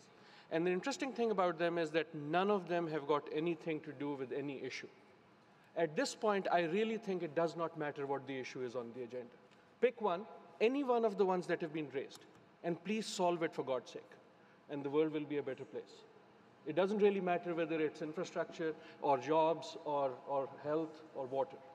Just pick one. Don't pick all of them, because you've got 16 hours, and it's not going to happen. The 3 big lessons here, and the first one, this is with apologies to Gordon and other Sherpas. I've never been a Sherpa, I probably never will be, but this is whether G20 is going to be a Sherpa-centric enterprise or a leader-centric enterprise. And I use that as metaphors.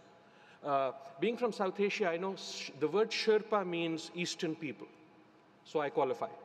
The Sherpa tribe is known to be adept at high altitudes, so I don't qualify. But the real point of the Sherpa is someone by definition who is conservative, whose job is to safeguard the mountain climber. The mountain climber, the leader, wants to reach the peak and plant the flag and do something big. The Sherpa's job is to keep the mountain climber safe, and every great mountaineering story that I've ever heard ends with a point where the Sherpa wants the mountain climber not to go up because the weather is too bad. And the mountain climber, who is a leader, goes up and plants the flag and lives happily ever after. The point is, again, the one that's been made. It's about leadership. And therefore, in some ways, my suggestion to the Mexican presidency, to the Sherpa, would be take all these issues and find the one that really excites the passion of your president. Find one that excites the passions of 3 or 4 of those presidents. That's all. If that happens, then they will take the lead themselves. And all of these issues are worthy. The second challenge, I think, is the challenge of legitimacy. This has been raised again and again, but I think the point that President Zariho made the other night about Doha, I think we've been misunderstanding it. The point about Doha is not about Doha at all. The point about Doha is about the legitimacy of the G20. Is the G20 just going to be G7+? Do the same thing, but just with a few extra people in the room? Or is it going to be something that is functionally different? The point about Doha is putting development into the mainstream global agenda. The point about Doha is what's inside Doha. Not that it's stuck. It's stuck because it is the issue of a particular set of countries, and the rest of the world is looking at the G20 and saying, are the issues going to change or not? And the final point, I think, is the point that's been made again. This is the 16-hour problem. It's the point about structure. I think the single most important thing that Mexico can do is to rethink the structure. If it is, first of all, 16 hours, I think, is ridiculous. But if it's going to be 16 hours, then the challenge is not what's the agenda. Then the challenge is, what is the best use of 16 hours of the world's most powerful people? And how do you structure it in a way that what you get out of it is meaningful? This is the banal paragraph problem. Otherwise, you are going to be condemned to irrelevance with those paragraphs. But thank you for a great meeting. Thank you, Adil. There's another question from table 8. Yeah, this is, I'm sorry, like Adil, but not quite as bad as Adil. I have had the microphone a bit. I just wanted to, on the question of the Doha round, on the question of the Doha round and the difficulty, negotiators haven't been able to reach a solution, so how can you give it to leaders? Well, the answer to that is negotiators haven't been able to reach a solution, so you give it to leaders. Imagine the picture you've been seeing in the last 2 weeks. Who's been negotiating? It's been Angela Merkel and Sarkozy and Bunga and all of those. It's been the leaders who, whatever you think of the agreement, it's the leaders who produce it. It wasn't Sherpas, it wasn't the technical people. These required decisions that meant compromise, that meant cost, and the negotiators have the authority given to them by leaders and no more. So you get to a point where it's going to stop. It has to be overtaken then by the leaders. Thank you, Paul. I think that was one of the reactions I had to Lord Malloch Brown's speech last night, where he said about at least one issue that it couldn't go to the leaders level because there was no international consensus on it. And I strongly believe that if we were to wait for every issue to have international consensus, we wouldn't need the G20. But anyway, we're going to do a final round with the panel for comments and concluding remarks. We're about 15 minutes away from finishing this session. And then we will have our mentor and former Prime Minister of Canada wrap up with some conclusions. So, Rohinton? I do think there's strength in simplicity and in economy, and so I tend to veer in that direction, and I take the point that although the world is complex, at the end of the day, leaders can handle so much, but when they take something on, they can galvanize others to do good things too, if they do it the right way. And so I come at complexity two ways. I mentioned fragile states. Now, what's the issue there? The issue there is when a country starts going south, it is precisely that it needs more resources and ideas, not fewer. And yet it's the opposite that happens. Private investment falls, we disengage with them, for reasons of accountability and the taxpayer and all the rest of it. Official funders curtail their exposure to these countries. And what leaders need to do in that kind of thing is to change our mindset and to recognize that while dealing in these kinds of situations is a losing proposition, not dealing with them is an even more losing proposition. So that's an example where something very complex can be galvanized by leaders in this kind of way. The second and final thought on complexity is there are more poor people living in G20 countries than in the rest of the world. So the G20 leaders don't need lessons about representation and poverty and living the experience from folks who are not members just because they're not members. Within the G20, though, there's a variety of experience in development paradigms. You have China, India, Turkey, Indonesia, 4 completely different ways of getting at that issue. And so when I hear about the development agenda, I do think it's important to reduce it to something like infrastructure, But I think it's just as important for this group to demonstrate that there's different ways to get to your root, that there is no single way to reach it. And that's the real strength of G20, is complexity and diversity, but simply to demonstrate that we want to alleviate poverty, however defined. We've got the variety of ways to do so, and what we're here about is to exchange views on that, and as you say, do so in a civilized way and not by yelling at each other. But the power of demonstration from these folks is something we sometimes underestimate. Thank you, Rohinton. Changyong? I just want to give one comment by just listening about the argument that G20 should be a leaders meeting and the leaders has more intimacy. I think I agree that leaders, the format and everything, leaders has to have more intimacy between themselves. But by listening to the discussion here, I can certainly feel the cultural differences. The more intimacy does not necessarily mean more debate by themselves for many Asian leaders. What I'm saying is that I think it's the same thing for all leaders, but especially in Asia. I mean, I'm exaggerating a little bit. I'm simplifying my argument, but Asian leaders are not accustomed to having a surprise in the meeting. So no surprise is the first, principle. And so that's what they are requiring Sherpas and ministers to have a long series of preparation meetings. And even though I think so there's some misunderstanding here. There are lots of orders from our leaders. Our leaders check everything in detail. They actually call, if they're necessary, to other leaders to get the solution so that they can avoid a last-minute surprise in the meeting. So if you discuss how do you make the format of the meeting to have a more direct debate, that I think won't be easy. I'm educated in Western countries, so I understand your culture and how you come up with the conclusions. I'm very familiar with it, but that's quite different from how we reach the conclusion in Asia, for example, even in our family. I think I talk with my father very often, together in a separate room, and talk with my mother. But in a family meeting, I do not dare to challenge to my father. We already talk at the back, and then no surprise, and we had an agreement. So I just want you to know that there's a cultural differences.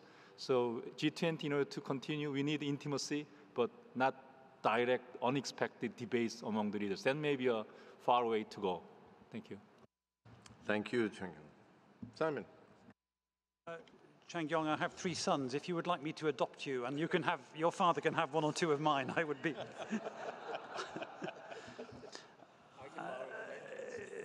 He's educated in Western countries. Let me be very good. I do think there are big risks in climbing the mountain on things you're passionate about if the other people climbing the mountain are passionate but have a different opinion about the route. And that is the challenge that we confront here. And just kind of throwing it all into the plate of the leaders without understanding how it works, I think, is a little bit problematic. I think the main takeaway for me from this session is the role that we can play as think tanks, which is kind of where we started. Let me finish on that. There's a really exciting job to be done, actually, which is to tap all this knowledge that people have about how processes work in different ways and looking at how we compare and contrast and learn. We had this discussion 2 years ago when we were here, actually, and I suppose my advice to the think tanks that are going to coordinate this is not to think migration, climate change, nuclear disarmament, but to think about theoretical ways in, and then to call the rest of us who might know about particular topics and be the puppet masters. And I think that is a fantastically exciting opportunity, certainly for CIGI, maybe for 1 or 2 others, and I'd love to be part of that process. Excellent. Thank you. Stewart? Thank you. I couldn't let it go without comment that after our gender rebalancing of the last panel, we've reverted to form. I'm not sure what that means for our concluding remarks, but feel like breaking out into Monty Python's men. There's nobody here but men. But leave the rest of the lyrics to themselves. But a couple of comments. First, I was very struck by Colin's view about the importance of framing for leaders and the invocation of FDR And I think that that's absolutely right, that however technocratic the actual substance has to be, that the leaders in Mexico, and hopefully this week as well, will be framing it in slightly more heroic terms to point out the urgency of the matter. I did want to I had another thing that I think we want to watch out for, and that's, I mean, I think that Deauville suggested the enduring, or at least for now, the enduring vitality and utility of the G8. But I think that it's very important to try to deconflict the agendas of those two bodies, and for the Mexican government to work with the US government to ensure that that occurs, and also to avoid the emergence of the G8 and other competing, emerging as, in a sense, a competing bloc within the G20 going forward. I think one of the great values of the G20, potential values, is, as I've said before, the potential fluidity of different sorts of alliances and different sorts of coalitions of interest. And there's a very interesting paper by Bruce Jones recently with the Stanley Foundation that makes that point quite strongly, that although we have a temptation often to think of the OECD versus the BRICS, the West versus the rest, that we actually live in a world which is far more complicated than that, and where you get interesting bedfellows, shall we say. Thank you. Thank you, Stewart. Gordon. Thank you, Andres. I would just say two things at this point. First of all, to reiterate how important I think getting the right message out when leaders meet in Cabo will be. It has to be more than a crisis response. Is the crisis response working? How have the commitments been made? There has to be something that addresses, and I take the point of Francisco's point on jobs, but there has to be something that addresses what we would know as the problems of, the growing problems of social inclusion, the growing problems of disparities in wealth, as well as employment opportunities. I don't know how to phrase that exactly, but that has to be the overarching message. That's the first thing I'd say. The second thing, I listened very carefully, Changyong, when you spoke about the different culture, and I understand that, and I've certainly seen that in my own life. I guess what I found, what I was struck by in my Sherpa days, which were a long time before yours, is how important the empathy was that leaders developed amongst each other. I mean, for those of you who were, I guess most of us here were here on Friday night, and you saw this between former Prime Minister and former President, I mean, how they connected with each other.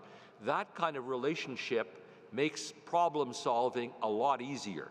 So I guess the question that I'm left with in my mind is that given that Asian leaders do not like surprises, that's certainly been my own experience, does that mean that one has to abandon the objective of developing empathy amongst leaders? Because to me, it's the empathy that is really critical in solving problems. And I don't know if empathy is put in jeopardy as a consequence of the sort of no surprise rule. Okay, Mark, do you want to address that together with your concluding remarks, and then we'll give Changyong a moment to respond. Let me just say, I mean, I think this is fascinating. Let me start with this point that Colin majored on of the need for the messaging of a summit to kind of really make a difference to me in my life. And, I really think that is critical. And, the summit we were lucky enough to hold in London, lucky enough in the sense that it occurred at a moment of global crisis, allowed us to do that. Because, we, for the first time, had a summit where leaders arrived threatening to walk out. I mean, this was early on. This was when it was still novel for President Sarkozy to threaten to walk out. But the fact is, it added huge sort of drama and excitement to the occasion. And there was a sense of the world on a precipice about to fall off, and we had to agree to a $1 trillion rescue plan. We had to agree to to meet Sarkozy's point about regulating the Anglo-Saxon model of light capitalism, which I must say then leads to this point about no surprises. I do have to observe that there was a big surprise for the Chinese president, because we suddenly pulled out of our hat in the middle of the meeting that maybe the OECD could work out which were the countries which were sort of laundering money. And he was heard to turn to his staff and say, what is the OECD? And, you know, I actually take that example not because he was poorly informed, but because, you know, to a Canadian audience, it's impossible to imagine there's anybody in the world who hasn't heard of the OECD. And I think it goes, therefore, to the second point I want to make, which is, well, I think it's really important to have a manageable group of leaders who can create the empathy you describe while not bringing them big surprises, but manageable surprises. You kind of split the difference culturally.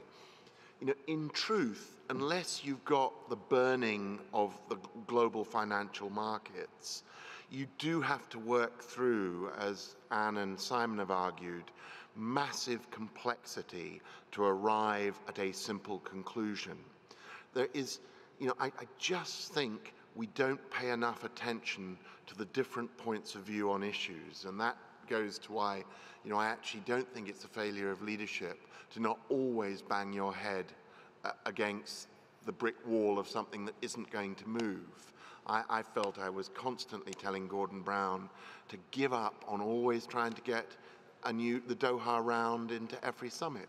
Important that it be seen to be there, but be realistic about when is the moment you can achieve something or not. And perhaps I'm allowed one more story in that regard, which is if you go back to the Gleneagles G8 summit, it was held literally amidst the bombing in London. And there were lots of important points to it. One was Prime Minister Paul Martin being a SOB, actually, on levels of aid, if you'll remember. Only time we've ever disagreed about anything, and I think you probably were, as always, right, Paul. But the really, and I don't know whether you would confirm this, to me, the really important conversation was to suddenly see at that summit in 2005, the Prime Minister of India, the President of China, and the President of the United States start to sound exactly the same line on climate change, and to realize that they were completely at odds with Europe. And if I was to then sort of fast track to Copenhagen, it was no surprise to me that this ended in a hotel room with the Indian and Chinese and South African leaders in the room, the American president trying to get in, and the Europeans completely missing.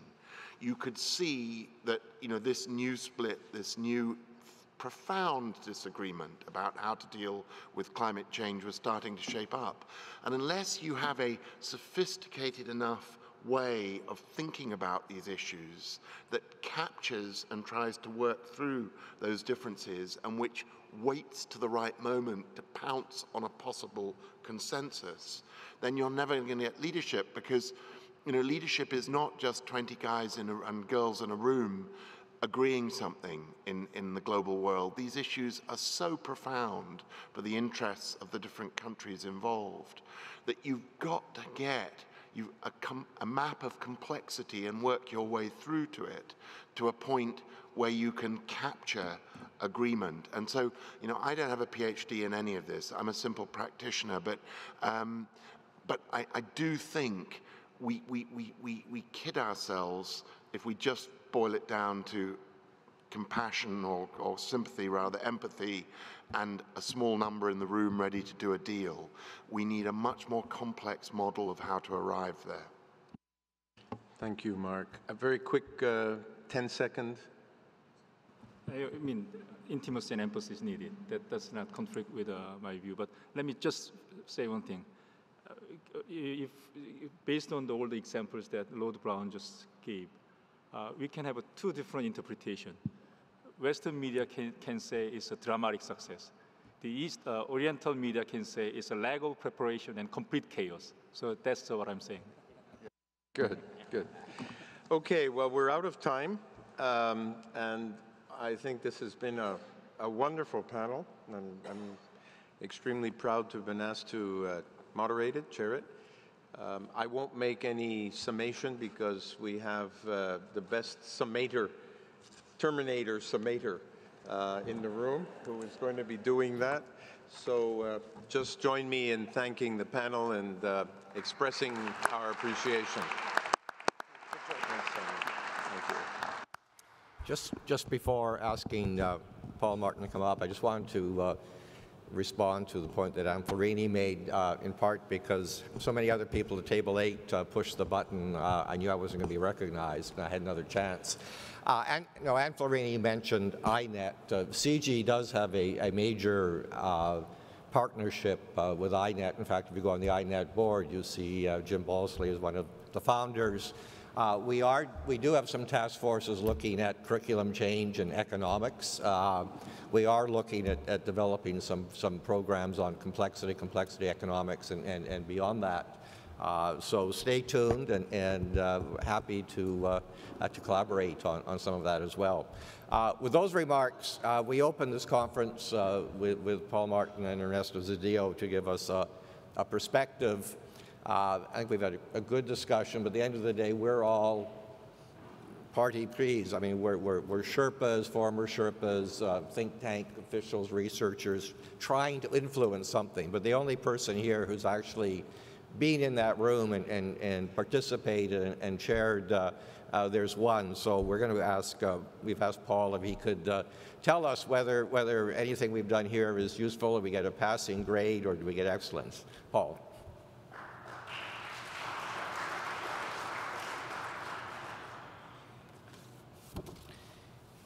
Well, thank you, Tom. Before I begin the summary of our discussions, I was asked a couple of questions. So the first one by Keith, and then picking up Gordon's comment on, I think it was Amar's suggestion. So let me just, on the question of the format, it is my view that if the format continues with the number of people in the room as it currently is, they will kill the G20. I think it's almost as open and shut as that. The one thing that I would say in my experience is that, by and large, it is not the leaders who ask to have all those people. It's the public servants who want to be there, not the leaders who want them there. And if there are any politicians who want to be there, it's the foreign ministers who don't seem to have a lot else to do and therefore have to accompany their leaders. But their leaders don't want them around. The leaders want to be able to deal with these issues. If the Sherpas are to be in the room, and I think there's a real reason why the Sherpas should be in the room, my own view is that they should be at least 10 feet behind, so that in fact the whole atmosphere is leaders in the process of discussing. So that would be, there is one occasion, however, or one incidence where I think either there has to be somebody else in the room, or in fact I think that there should be a technological change. And that is, and I've discussed this with Lourdes, and that is the question of translation. 9 times out of 10 for the Chinese and for the Japanese in particular, translation is very, very important. And the best simultaneous translation through, not with somebody standing behind you, but through earphones, I think makes an enormous amount of difference. Now, on the second issue, this is the question of the G8 reporting, theoretically, I guess, to the G20. I really do not like the idea. I don't like it at all, and I'll tell you why. There is a reason. It's well known that the Americans used to complain enormously G7 meetings, G8 meetings, about the fact that there were too many Europeans. There's a reason for that. There is nothing worse than sitting at a meeting and all of a sudden one of the Europeans, usually the French or the German, start talking about the European consensus. All right? The European consensus is, and then of course the Europeans all give 4 different views. But the fact of the matter is, I think that it would not be well viewed. The first thing is, I'm not sure you'd get over the hurdle that this is the G8 reporting to the G20 or the G8 telling the G20. what the gods have decided. The second thing is I can't see how it would work. A G8 consensus, and you all know this better than I do, a G8 consensus doesn't mean that on every issue of a point that the G8 leaders agree among each other. So I can just see that, you know, Berlusconi reports on behalf of the G8. If that doesn't kill it. And then you're going to get 7 other G8 leaders essentially saying, well, now that's not exactly what I meant. And you're going to have the whole darn meeting is going to be taken over as G8 leaders explain what, in fact, they meant. So I would have some trouble with it, Amar. However, we can continue the debate. Now to go to the summary. Yesterday began with a charge from Lourdes, where she said justifiably that Mexico wants a focused agenda. That clearly begins with the financial crisis. Now, there are 3 unequivocal issues that have to be dealt with in terms of the financial crisis, and 1 potential. The potential issue is the Eurozone crisis itself and the call for an IMF recovery bond to deal with Europe. The Chinese have not said whether they would deal directly or whether they would want to deal through the IMF. I don't know why they wouldn't want to deal through the IMF. It is too soon to say what is going to happen. That will depend on Cannes, and it will obviously depend on what China's reaction to this is. But I think that obviously if China does come forth, not in a way that they're simply buying treasury bills as in Europe as they do in the United States, but with a specific package either through the IMF or through the Stability Fund itself, I think that this is going to become a major issue. And it's not just going to become a major issue in terms of Europe, but I think it's going to have really a very long tail, considerable consequences. If, in fact, there is a world recovery bond, and you've seen the suggestion. I think Noel Robini has called for it, and a number of others. It won't take very long before you see a similar demand from the countries involved in the Arab Spring, who are going to require equal amounts of help. And I think that what this will do, if in fact this Chinese money or a world recovery bond through the IMF is created, it may be a good thing, but I believe it is going to change an enormous amount of the way in which the IMF responds to crises, in fact, in which the world responds to crises. And I think that if there's anything that the G20, the G20 think tank that Gordon and Andres talked about could do, I think it is to begin to do the work, the consequences of that statement. Now, what are the 3 unequivocal issues that have to be dealt with? Well, the first, clearly, is within the context of the need to build institutions, and those institutions are the IMF and the Financial Stability Board. The need for macroeconomic coordination and surveillance is an absolute prerequisite, in my opinion, to any kind of a growth and jobs agenda.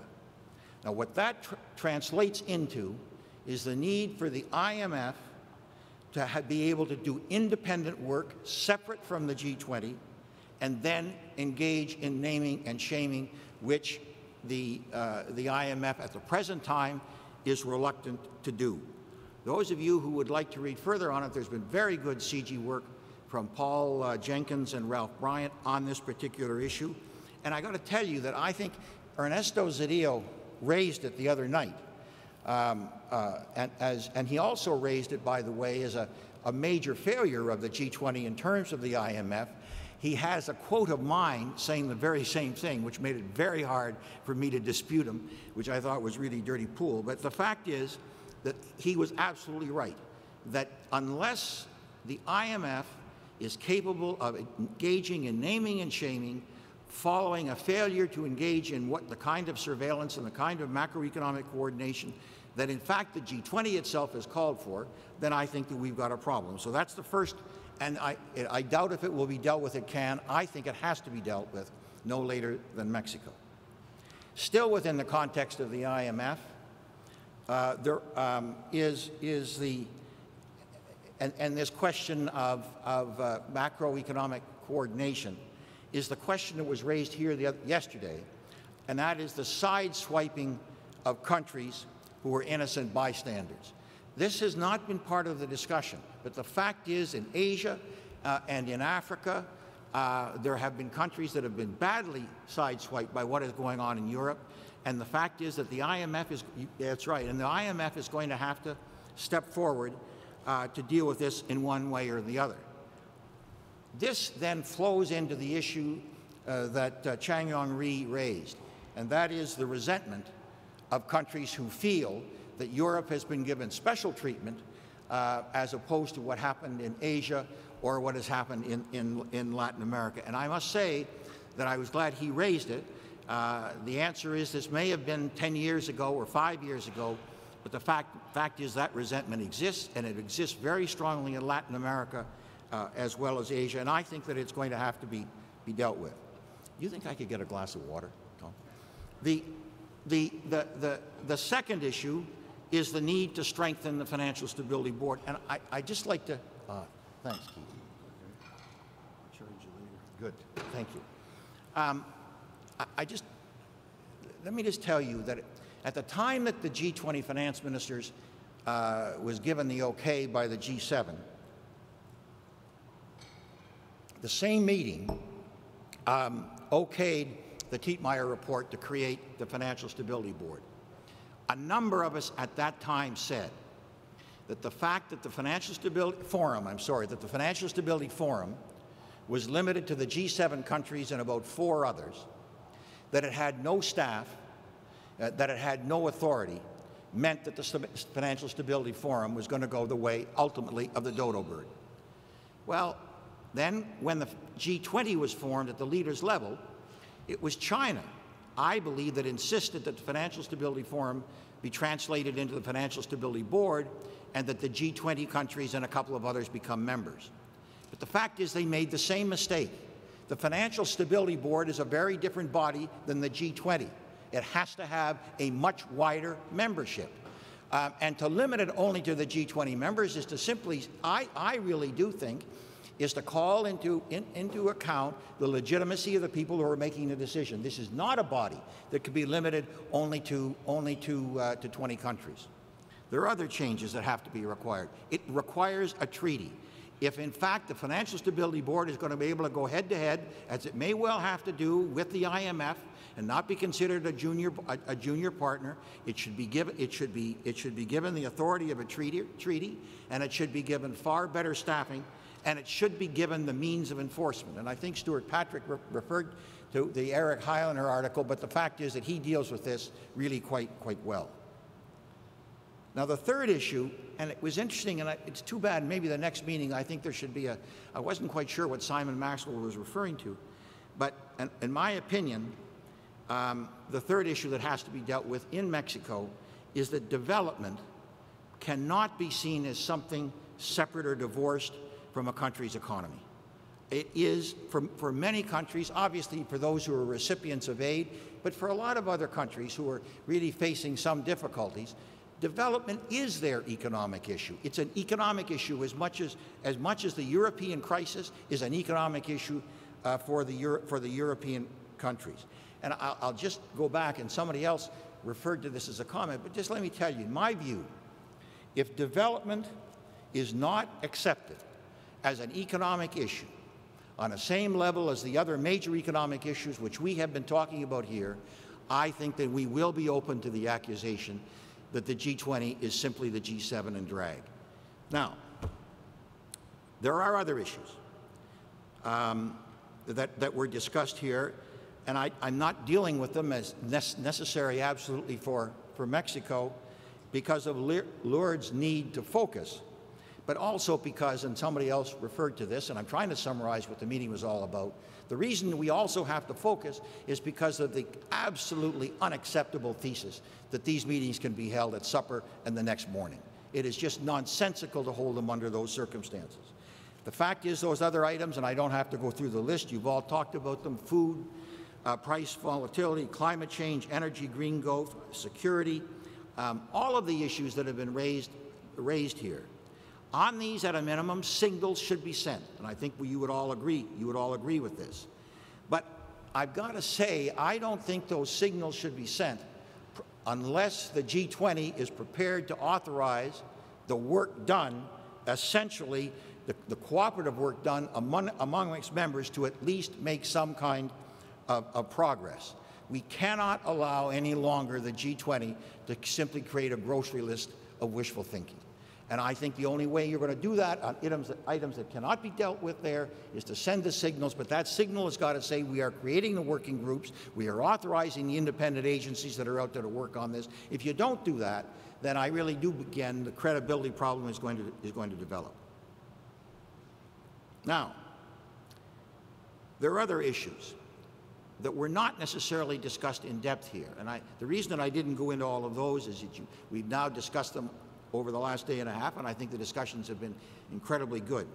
But there are two issues that I'd like to raise, which I don't think were discussed sufficiently. Well, one of them wasn't at all. The one that was discussed a bit was raised by Andres Rozental, and that is this issue of international crime. This is not only a Mexican issue, it's very much an African issue. They've just had a major conference on the issue. But the reason that I raise it is the host country, and I think this is a good tradition, doesn't just add to a long list. The host country normally has the traditional right to raise an issue. When Korea raised the issue of safety nets, which would not have been raised by the G8, if it had not been a G20 meeting, it would not have been raised. When Korea raised the issue of safety nets, they raised an issue that it was important for every single country who found itself during the Asian crisis in not really being left out on a limb without any kind of any support. The issue of international crime is an issue that is a great concern to Mexico, and I think that it should. I think that it should, because we've all got to remember that important as the G20 is internationally, it is vital to the country that is holding that meeting. The second issue, and I really meant to raise this in the course of the general discussion, and I forgot. Mark Malloch Brown talked about Gleneagles. What happened at Gleneagles with the bombing was all of the best laid plans of mice and men went awry. And they had to deal with the fact that the conference had been totally disrupted, and the Brits did it very, very well. The unexpected, and we talked about this in the light of the Korean summit, the unexpected should be expected. The fact of the matter is the Koreans did tremendous work, and then all of a sudden, as a result of a statement by the Brazilian finance minister, the currency war was declared. This is the fallout from the quantitative easing. And damn near threw the Korean meeting off. The Korean meeting was a great, great success. The issues that Korea dealt with at the summit were in depth, and they were well dealt with. But those of you, and Colin has talked about this a number of times, Alan Beattie in the Financial Times basically said, my God, they didn't solve the problem of currency misalignment. Well, they weren't going to solve the current problem of currency misalignment. The fact is there was a problem there. The French, those of you who met with the French when we all met with them at the beginning of this year, saw the long list of French plans for the G20, all of which are going to be telescoped into the crisis. I mean, that's what these things are all about. So my advice to the Mexicans in this case is, and I discussed this with the Koreans at the time, is to have a SWAT group. You have to have a separate group that is prepared to simply move in when things go awry. And that group has got to be really full of communications people who are going to be able to deal with the press, deal with the other countries, and it becomes absolutely crucial, or your meeting risks a huge problem. One last point. The fact is that the issues that I have mentioned should be discussed, a number of them. I've discussed the ones with you that should be, and I've discussed the ones that shouldn't.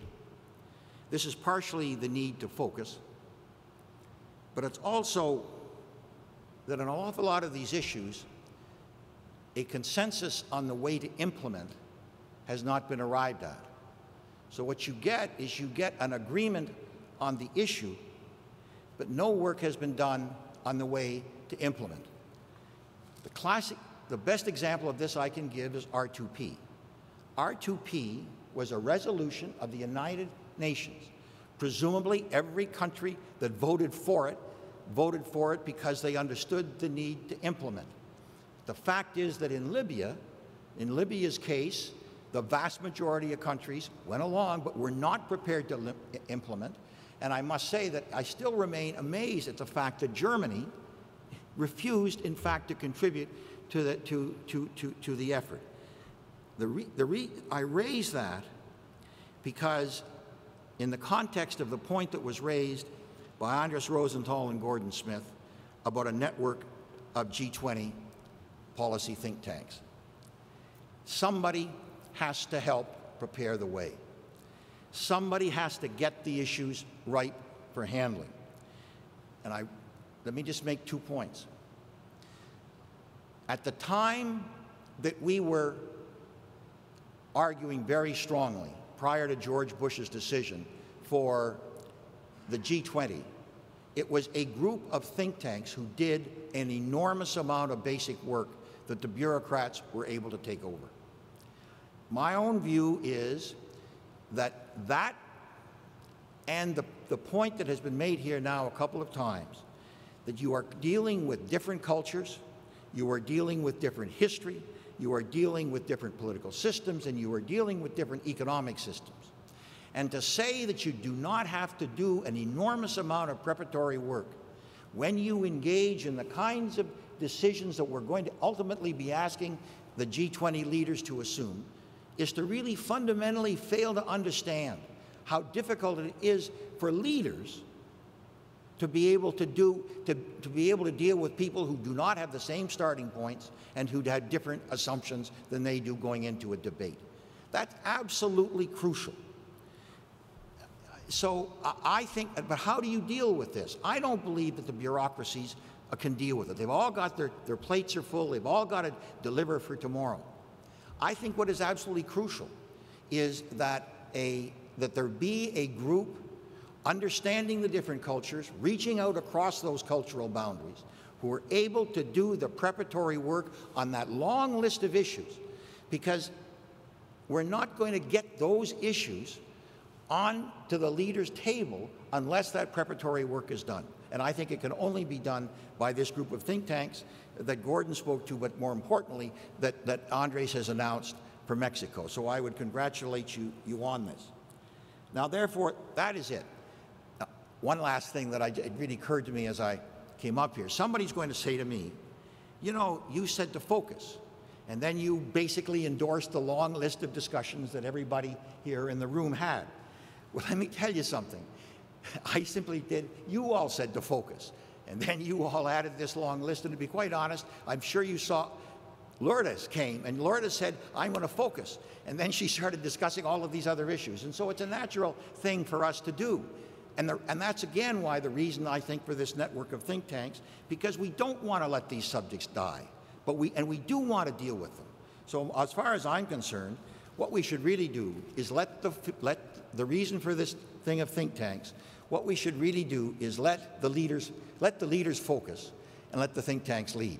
Thank you very much.